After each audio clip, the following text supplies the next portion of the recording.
Morning students. आज हम करेंगे बीए फाइनल ईयर का पांचवें सेमेस्टर की आर्थिक भूगोल का एक टॉपिक। आर्थिक भूगोल कितने तरीकों से पढ़ी जाती है, राइट? तो methods of studying economic geography. Methods of studying economic geography. Economic geography को हम कितने तरीकों से पढ़ सकते हैं? देखिए, ये इकोनॉमिक ज्योग्राफी के ऊपर ही नहीं, पूरी भूगोल हम कितने तरीकों से पढ़ सकते हैं, राइट? तो हम 3 तरीकों से पढ़ सकते हैं। भूगोल को हम 3 तरीकों से पढ़ सकते हैं और आर्थिक भूगोल को भी हम इन्हीं 3 तरीकों से पढ़ सकते हैं। कौन कौन से तरीके हैं? एक है सिस्टमैटिक मेथड। पहला जो तरीका है वो सिस्टमैटिक मेथड या क्रमबद्ध विधि।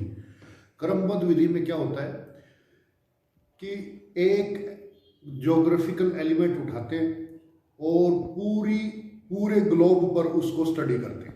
जैसे टेम्परेचर और पूरी अर्थ पे कितना टेम्परेचर, राइट? और या सॉइल है ना, तो पूरी अर्थ की सॉइल कौन कौन सी सॉइल, राइट? या वेजिटेशन, पूरी अर्थ पे कौन कौन सी किस किस तरह की वेजिटेशन। इसी तरह से और भी दूसरे जो एलिमेंट हैं उनको हम स्टडी करते हैं पूरे ग्लोब पे।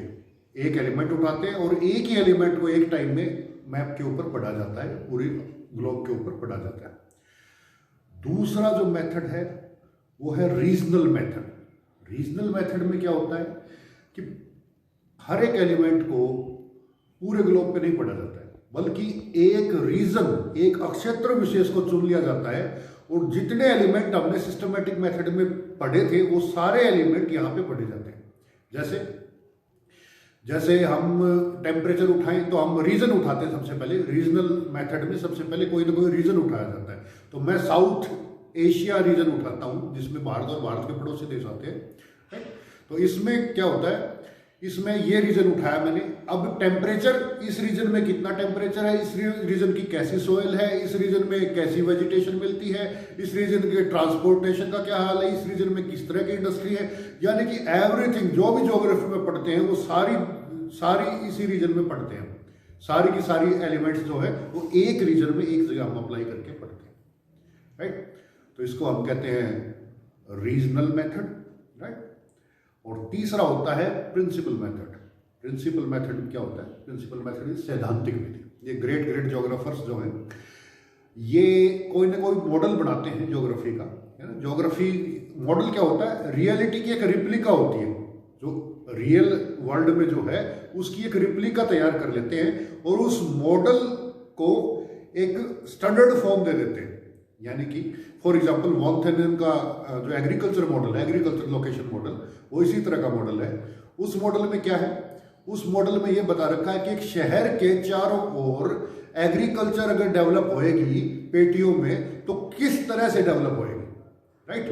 अब उस वॉन थेनेन का मॉडल तो वैसे जर्मनी में बना है, जर्मनी में, राइट? और उस मॉडल को हम अगर दिल्ली पे अप्लाई करके देखें या अपने शहर पे अप्लाई करके देखें, राइट? क्या हमारे शहर में उसी तरह से उन्हीं पेटियों में उसी तरह की कृषि हो रही है? तो इस तरह से वो जो मॉडल्स की एप्लीकेशन है, उन प्रिंसिपल्स की एप्लीकेशन जब हम करके देखते हैं, इस ढंग से जब हम ज्योग्राफी पढ़ते हैं या इकोनॉमिक ज्योग्राफी पढ़ते हैं, तो फिर ये पढ़ जाती है प्रिंसिपल ओरिएंटेड या प्रिंसिपल मेथड से इकोनॉमिक ज्योग्राफी हम पढ़ते हैं इस तरह से, ठीक है? तो ये 3 इंपॉर्टेंट अप्रोचेज हैं इकोनॉमिक ज्योग्राफी पढ़ने के।